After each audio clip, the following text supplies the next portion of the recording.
Bueno, entonces vamos a empezar con el primer grupo de indicadores, que eran las enterobacterias. Las enterobacterias todas pertenecen a la familia Enterobacteriaceae, son bacilos, son gram negativas, no esporulan, son anaerobios facultativos y fermentan dos azúcares, fundamentalmente la glucosa y la lactosa, y son oxidasas negativas, ¿sí? Estas bacterias pueden tener diversos orígenes. Pueden tener origen fecal, porque algunas viven en el intestino de animales de sangre caliente, no fecal o ambos, ¿sí? Es decir, tienen muchos hábitats, pueden vivir en el suelo, también pueden vivir en el agua, sobre las semillas. Para su recuento se utiliza un medio de cultivo que se llama BRBGA, violeta rojo y bilis glucosa agar, y esto después les voy a contar por qué es muy importante, porque la detección de estos microorganismos en este medio incluye tanto los miembros de este grupo que sean lactosa negativos como los lactosa positivos. ¿Por qué? Porque no todos los miembros de este grupo pueden fermentar la lactosa. Los que lo pueden hacer los vamos a llamar lactosa positivos y los que no lo pueden hacer se denominan lactosa negativos. Este medio no contiene lactosa, sino que contiene otra azúcar, la glucosa, entonces me va a contar, o voy a poder contar en este medio, todos los miembros de la familia de las enterobacterias. ¿Para qué se usan estos indicadores? Las enterobacterias se usan como indicador de la acción para alimentos que han recibido un tratamiento térmico para hacerlos inocuos, por ejemplo, la cocción. Su presencia en un número elevado indica entonces fallas en este tratamiento o una recontaminación posterior, con lo cual tengo riesgos frecuentemente para el consumidor. ¿Por qué? Porque dijimos que algunos miembros de este grupo pueden tener un origen fecal, ¿sí? Acá tenemos una placa donde vemos este medio, el BRBGA, violeta rojo y bilis glucosa agar. ¿Cómo se observan las enterobacterias en este medio? Cuando las quiero contar, como ellas fermentan la glucosa que tiene el medio, acidifican el medio y producen un viraje del indicador que se llama rojo neutro al rojo intenso, ¿sí? Entonces las colonias se observan de rojo bien púrpura, como las ven acá, rodeadas generalmente de un halo de precipitación. Entonces, todas las colonias que observen de este color rojo fuerte y rodeadas del halo de precipitación, las voy a contar como enterobacterias, ¿sí? Bueno, dijimos que dentro del grupo de las enterobacterias tenemos otro grupo particular, que es todo el grupo de las coliformes, que son muy utilizadas como indicadores tanto en alimentos como en agua, y este grupo tiene la particularidad de ser todos lactosa positivos, ¿sí? O sea, este grupo todos pueden fermentar la lactosa, a diferencia del grupo de las enterobacterias, que podíamos captar más cantidad de bacterias, las lactosas positivas y las negativas. En este grupo solamente vamos a enfocarnos a las que son lactosa positivas. Bueno, ¿cómo se descubrieron estas bacterias coliformes? O el miembro más representante, más conocido de las coliformes, que es Escherichia coli. Bueno, al intentar aislar el agente del cólera en 1885, fíjense el año, hace muchísimos años, los investigadores, en vez de aislar Vibrio cholerae, que era el agente etiológico del cólera, aislaron tanto de pacientes sanos como de pacientes enfermos una bacteria que primero la llamaron de una manera, pero que luego la incluyeron dentro del género Escherichia y que se denominó Escherichia coli. Esta bacteria estaba presente en las heces de todos los pacientes que se examinaron, es decir, tanto los sanos como los enfermos. Luego, muchos años después, un investigador sugirió que este microorganismo entonces podía ser utilizado como un indicador de origen fecal, porque entonces si estaba presente en la muestra de un alimento o en agua, quería decir que provenía de las heces de algún animal o incluso el hombre. Esto marcó el comienzo del uso de todo el grupo coliformes en general y de Escherichia coli en particular como indicadores de probable presencia de patógenos en el agua, práctica que se ha extendido en la actualidad para los alimentos.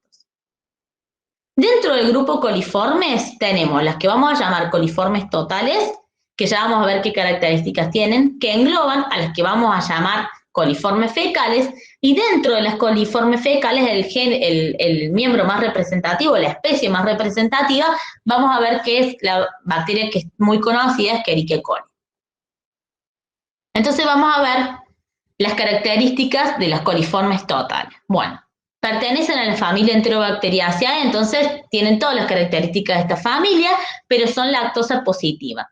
Y esto es muy importante porque los medios de cultivo que se utilizan para su detección utilizan, en vez de glucosa, como hidrato de carbono fermentable, la lactosa. Son fermentadoras de lactosa, entonces, en 48 horas a 35-37 grados, en presencia de sales biliares, es decir, las sales biliares, que en general son inhibidores de algunas bacterias, no las inhiben, con producción de ácido y gas. O sea, los productos que generan a partir de la fermentación de la lactosa son ácido y gas. Y estos son los productos detectables, que ya vamos a ver cómo podemos hacer para detectarlos en el laboratorio. Su presencia en alimento de las coliformes totales no significa necesariamente contaminación fecal, porque al igual que las enterobacterias pueden tener origen fecal, porque algunos géneros de este grupo habitan en el intestino de animales de sangre caliente, incluido el hombre, pero otros están presentes en el agua, en las semillas, como los representantes de los géneros Erwinia, Klebsiella, Serratia o Enterobacter, ¿sí? Bueno, son indicadores de la acción para alimentos que han recibido también un tratamiento térmico para hacerlos inocuos, entonces indican contaminación post-tratamiento térmico. Tienen también una importancia relevante como indicadores de contaminación del agua, porque en el agua no suele haber muchos nutrientes, no es un buen medio de cultivo para el crecimiento de los microorganismos del agua, entonces si encontramos mucha cantidad de coliformes totales, esto quiere decir que hay una contaminación. A lo mejor no es fecal, la contaminación es de otro origen, por ejemplo, a lo mejor residuos pecuarios, por ejemplo, residuos de fertilizantes o algún tipo de generación de nutrientes que me haga subir la cantidad de nutrientes en el agua, pero que estas bacterias entonces incrementan su número y por eso las detecto en gran cantidad. ¿Qué géneros están dentro de este grupo? Los géneros Escherichia, Enterobacter, Citrobacter, Proteus, Klebsiella, entre otros. Bueno, ahora, ¿cuáles son las características de este otro subgrupo, que son las coliformes fecales? Están dentro del grupo de las enterobacterias y de las coliformes totales, tienen todas las características de la familia, pero tienen la capacidad de fermentar la lactosa con producción de ácido y gas en presencia de sales biliares a 44-45 grados. O sea, son termotolerantes. No solamente la pueden fermentar a 37 grados, sino que si les subo la temperatura, pueden llegar a 44 grados a fermentar la lactosa. Su origen es exclusivamente fecal, porque habita en el intestino de animales de sangre caliente, incluido el hombre, y es por esto que la presencia de las coliformes fecales en un alimento, incluido el agua, me indican riesgo de existencia de otros patógenos entéricos que provengan del intestino, ¿sí? ¿Por qué son termotolerantes y pueden resistir las temperaturas más altas? Bueno, por su hábitat, porque viven en el intestino donde las temperaturas son mayores, ¿sí? Por la actividad microbiana. Entonces, tienen importancia para la detección o como indicadores en alimentos y en agua, y indican contaminación de origen fecal. Acá sí me indican contaminación fecal. Y de los géneros que corresponden a las coliformes fecales, el 90% corresponde al género Escherichia, o sea, el 90% de las coliformes fecales son Escherichia, pero también tenemos algunas cepas de otros géneros como Enterobacter, Citrobacter o Proteus, ¿sí? Y bueno, Escherichia coli, que voy a hablar muy sintéticamente de ella porque después la van a ver en la clase siguiente bien puntualmente, es un comensal, un habitante normal del intestino de animales de sangre caliente, por supuesto que es una coliforme fecal. Sin embargo, no solamente su presencia indica riesgo por la existencia de otros patógenos de origen entéricos, sino que algunas cepas tienen poder patogénico, es decir, algunas cepas de Escherichia coli, no todas, pueden causar enfermedad en el hombre y fundamentalmente en niños o personas inmunocomprometidas, ¿sí? Debido a que esta bacteria es exigente nutricionalmente por su hábitat, porque vive en el intestino, su presencia fundamentalmente en agua, que como les decía no es un buen medio de cultivo, indica contaminación de origen fecal y reciente. ¿Por qué? Porque no puede sobrevivir muchos kilómetros abajo de la fuente de contaminación, ¿sí? Bueno, ¿cómo se determinan entonces en el laboratorio las coliformes totales, fecales y Escherichia coli? Bueno, Yo voy a empezar acá, en general, cuando les hable acá de las técnicas, voy a empezar a partir de alimentos sólidos, ¿sí? Porque acá cuando hablo de alimentos sólidos tenemos que hacer una dilución-suspensión, como ustedes ya vieron en la materia anterior, pero también se puede hacer a partir de alimentos líquidos, sino más que es más fácil porque se siembra en forma directa. Entonces, en el caso de alimentos sólidos, lo que siempre hago es pesar X gramos del alimento en X mililitros de mi diluyente, que es agua peptonada. El agua peptonada es un diluyente excelente para todo tipo de microorganismos, ya que lo que hace es tener un pH en particular que no haga que se me mueren o se me estresen las bacterias, y de esa manera puedo rescatar a todas estas bacterias y tener la menos mortandad posible al pasarlas de un medio que es el alimento a otro medio que son distintos, que son los medios de cultivo que son, digamos, ya no son el alimento donde ellas estaban viviendo y realizando todas sus funciones metabólicas. Entonces, en general, salvo que la técnica indique algo contrario, en el Código Alimentario Argentino peso 10 gramos de alimento y lo coloco en 90 mililitros de agua peptonada y homogeneizo durante 2 o 3 minutos. Luego realizo diluciones seriadas. ¿Se acuerdan las diluciones? Eran siempre al décimo, las que utilizábamos, para que fuera más fácil después el recuento, era colocar 1 mililitro en 9 mililitros de diluyente y así ir sucesivamente hasta que tengo ¿cuántas diluciones? Bueno, las que necesite según el alimento que voy a evaluar, según lo que me diga el código y según la cantidad de microorganismos que tenga ese alimento, ¿sí? O sea, puedo hacer tantas diluciones como quiera. Una vez que tengo mis diluciones seriadas, las coliformes totales y las coliformes fecales se van a determinar mediante el método de recuento en medio líquido por el método del número más probable. Entonces, voy a tener tubos, baterías de 3 tubos en este caso, 3 diluciones consecutivas como ven acá, y en cada tubo voy a tener medio de cultivo, que en este caso el medio de cultivo se llama caldo lauril sulfato de sodio, y adentro de cada tubo voy a tener como un tubito más pequeño, que su apertura está acá abajo, que se llama campana de Durham, ¿sí? Estas campanas lo que van a hacer es retener el gas que forman estas bacterias. ¿Se acuerdan que estas eran fermentadoras de lactosa con producción de ácido y gas? Lo que voy a determinar entonces es la producción de gas que va a quedar retenido como una burbuja en la campana. Entonces, siembro 1 mililitro de cada una de las diluciones que voy a utilizar en caldo lauril sulfato de sodio.